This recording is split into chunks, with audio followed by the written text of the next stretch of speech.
Hi guys, magluluto ako ngayon ng pansit canton. Kagising ko lang at saka ni Junake. So itong pansit canton, dalawang lutuin ko guys. Itong pilis at saka yung isa na may kalamansi, medyo maliit siya. Ipag-mix ko silang dalawa. So lutoon na ako guys. Ayan, nagpakulo na ako ng water. So yung water, pag makulo na, syempre ilagay ko yung pansit canton. So itong mga pansit canton guys, dala ko pa yan nung umuwi kami ni Junakis ng Pilipinas, nagbakasyon kami.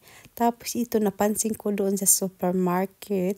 Tapos tinry ko doon sa Pilipinas. Siyempre kinain namin dalawa ni Junakis. Tapos nagustuhan namin yung lasa. At sabi ng anak ko, mama, pagbalik namin sa Germany, mag-grocery kami nito ng marami. So ngayon guys, dahil nga ang wala akong pasok, di off na ako. So magluluto ako ngayon ng almusal namin ni Junakis. So ayan guys, nilagay ko na yung dalawang pansit canton. Yung isa, yung big na pilis canton, at saka yung isa na may kalamansi. So pinag-mix ko silang dalawa. So ayan guys, luto na. Tapos i-drain ko lang siya para matanggal ba yung isalain ko para walang water.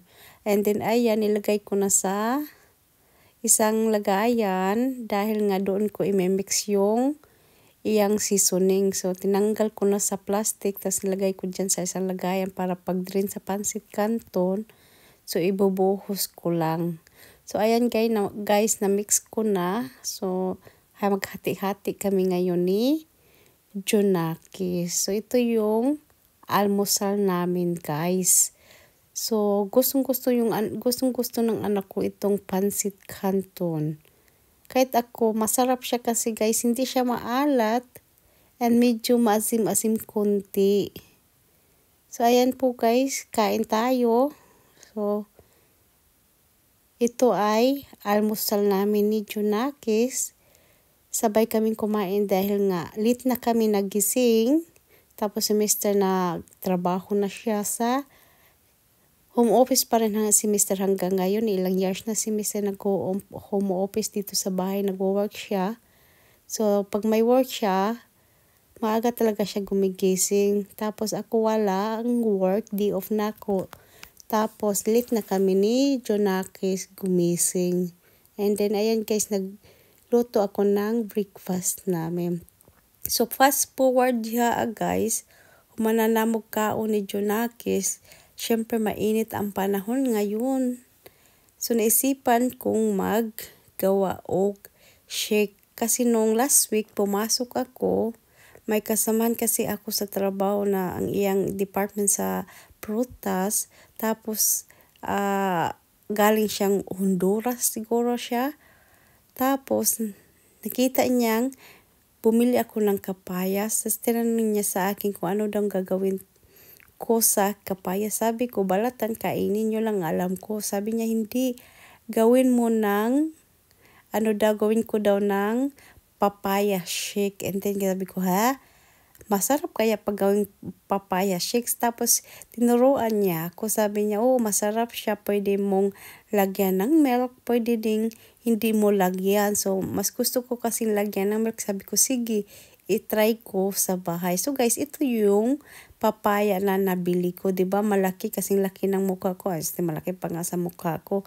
So ngayon guys, ita-try ko siyang gawing papaya shake kasi yun yung sabi sa akin kasamahan, masarap daw. So gayahin ko, pero bago yan, gawan ko muna ng banana shake kasi ang banana shake guys ay favorite ni Junakis. Yan lagi nire-request na pag mayroon kaming saging dito sa bahay. So una kong gagawin ay banana shake. Napaka-easy lang nito guys. 2 perasong saging.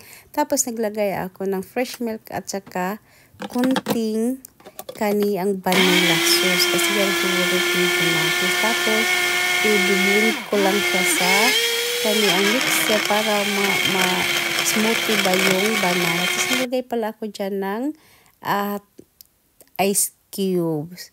So, ayan guys, tapos na. So, ilalagay ko na siya sa aking lagayan. Masarap kasi ngayon uminom ng smoothie dahil nga mainit ang panahon. So, sobrang init dito ngayon, guys. Tapos, nilagay ko doon sa lagayan ko. Ayan, mayroon kasi akong tatlong nabiling lagayan ng smoothie. So, pagkatapos sa banana shake, so ngayon, ang gagawin ko ay papaya shake naman. So, tanggalan ko muna siya ng balat, guys. So, napakalambot na talaga ng kapayas. Itong kapayas, ito yung papaya na gustong-gusto ko dahil nga matamis siya. Pag ganito kalaki, medyo mahal lang kasi 5 euro yata itong pagbili ko. Kasi mayroong ibang kapayas na maliit, hindi siya masarap. So, itong papayas na ganitong style, masarap kasi nalaman ko to, guys, nung dating buntis pa ako sa Jonakis ko.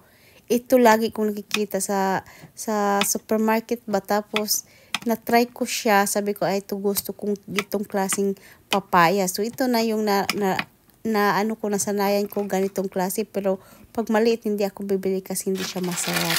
So, ayan guys, nahiwa ko na. So, nilagay ko na sa ating mixer. And then, naglagay ako ng ice cube. Pagkatapos niyan, maglagay ako ng fresh milk. Pwede niyong hindi lagyan fresh milk. Pero mas gusto kong lagyan talaga kasi hindi ko perfectly masarap pag walang fresh milk, diba? So, mas bit kong lagyan siya ng fresh milk. So, i-blend ko lang siya, guys, hanggang mag-smoothie yung ang papaya. So, ayan guys, tingnan nyo. Ang bango ng papaya. Kasi guys, maano na siya, talagang malambot na ba yung papaya. So, ngayon, na-blend ko na siya lahat. Ano na talaga siya, smoothie na, pati yung ice. Tunaw na talaga. So, transfer ko na sa aking lagayan. So, dalawa ang ginawa kong papaya shake dahil nga kay Mr. Tapos, sinabi ni Mr. sa akin, masarap talaga daw ang papaya shake. Kaya nagtaka ako, ba't niya alam? Sabi niya kasi nung vacation sa Mr. sa Mexico, doon daw siya nakatikim ng papaya shake. So, ngayon guys, tikman ko na. Ay, oo nga, in fairness, masarap ang papaya shake.